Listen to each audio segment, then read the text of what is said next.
Well, hello everyone, and welcome back to Classic Gamer 74. I'm your host, Anthony Gamer, and today we're going to be discussing one of my all-time favorite NES games, and that is Bionic Commando.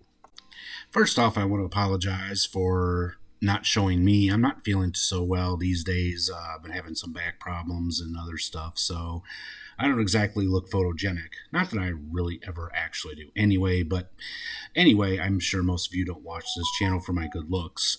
So what we're going to do today is we're just going to have me in my avatar. So now Bionic Commando was one of the first NES games that I ever beat without cheating. Yeah, I know, believe it or not, yeah.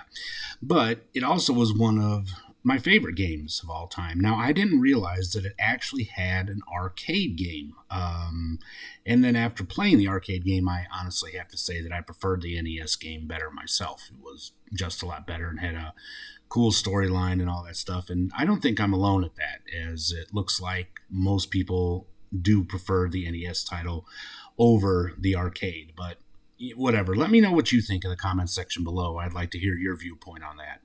So without further ado, let's go ahead and get into the game then. Now the character that you're going to be playing is known as Lad in this game. In the instruction manual, he's simply called Player. In the end of the game, his name is revealed as Lad. However, you find out in a later game, the 2009's Bionic Commando, that his actual name is Nathan Rad Spencer, and he is a member of the FF Battalion, and he accidentally got his arm blown off by a grenade. It doesn't really go into detail about that, but he volunteers to get a new bionic arm put in its place with a grappling hook, and of course you utilize it during the course of this game. So let's check out the intro and learn what's going on in this game.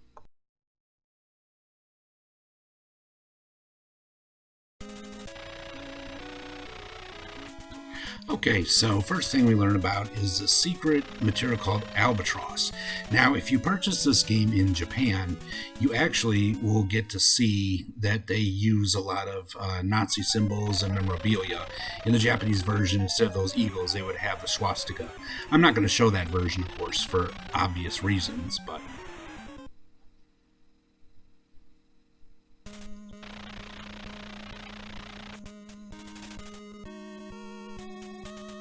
now, of course, many of you probably know who Super Joe is. He's the protagonist for the original Commando game. Some people say that this game is, in fact, a sequel, but it's kind of hard to say. For many years, people actually thought that Nathan Rad Spencer was actually Super Joe's son, but that's also never been established. Alright, one of the things that you'll notice, you get briefed a lot in this game. They let you know what's going on, where you're going, and give you some hints along the way.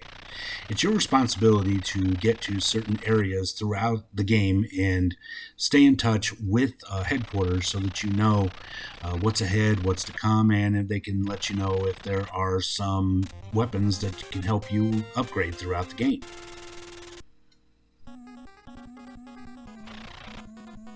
First thing you do is you pick your area to descend to.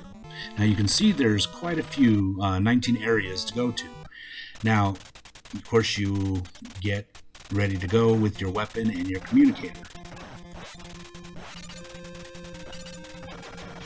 Grappling hook is really cool. It takes a while to get the hang of it, but once you do, it really helps you out through the game. Also, every time you kill one of your enemies, you can get their life amount there and make yourself more powerful so that you don't take hits. Now, when you go to a communication room, you do two things. You communicate with headquarters, and then you can listen in on the wiretapping. Be careful about the wiretapping, though, because it can alert the enemy that you're there, and you can get attacked. So it is necessary to do it, but like I said, just be ready when you do tap that sometimes you might just get attacked.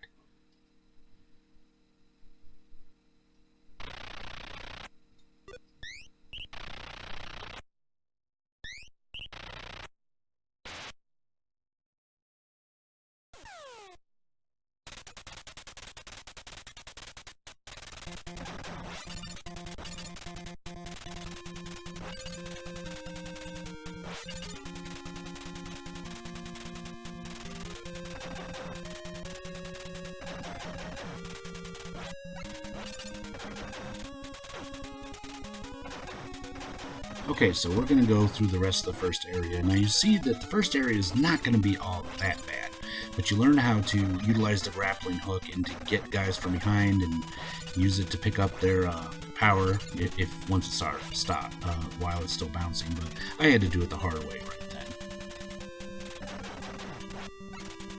Okay, so we're making it into the main area. Now, when you make it to the end, you always have a sort of minor boss of some kind that you have to fight, and at the end, and when you beat the area, you get either a weapons upgrade or something along those lines.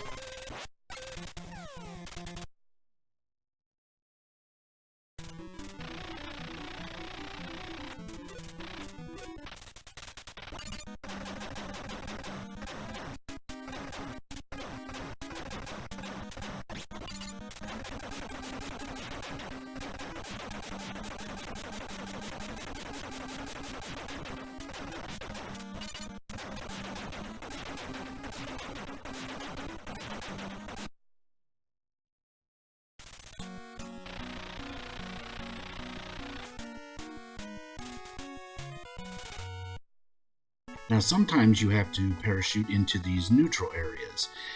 You find other weapons and upgrades there. Now, remember, this is a neutral area, so if you shoot your gun, even if it's accidental, they'll attack you. So be careful. Now, there are some times you're going to have people that are going to try to pick a fight with you. Just ignore them. And then sometimes they'll have these robotic stuff trying to pick a fight with you as well. And then there'll be a wall that you got to shoot down. So sometimes you actually do have to engage in a fight while you're in a neutral area. But be careful because it can sometimes end really badly for you. And as you continue on, you will see that the levels themselves get more and more difficult. And the enemies get tougher as well. One of the biggest things you got to remember is to use the correct communicator at the correct location. Sometimes this can be difficult because they do look alike, but when you talk to people, they will kind of let you know which communicators to use at which locations. So overall, your main goal is to just try to get to the end of the level and beat whatever boss there is, and ultimately find Super Joe and stop them from using Albatross. Oh, one other thing I did kind of forget to mention is sometimes you will run into these convoys and you have to descend and shoot your way through. Kind of looks familiar, doesn't it? Yep, kind of like on the original Commando.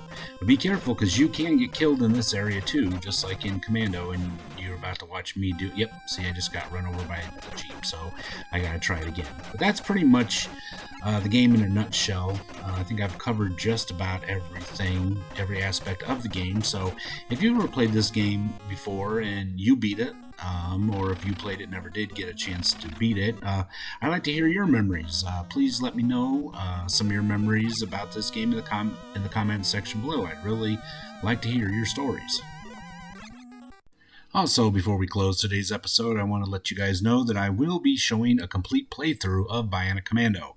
I wanted to have it in a separate episode than this because, I don't want to show any spoilers or anything like that, but be on the lookout for that coming soon. In our next episode, we're going to continue on with discussing more rare and valuable games for the NES. Well, that brings this episode of Classic Gamer 74 to a close. I really hope you all enjoyed it.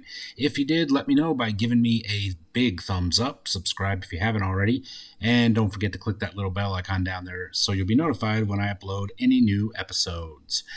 Also, to let you guys know, I currently have some pretty cool stuff on my Patreon channel. Please check that out. And if you could help me out, it would be greatly appreciated. I got some big projects coming up, and I'm going to need your help. So please be generous and help me out on Patreon. Also, connect with me on all my social media platforms. And until next time, this has been Anthony Gamer. Have yourselves a great week, and I will see you next time. Bye for now.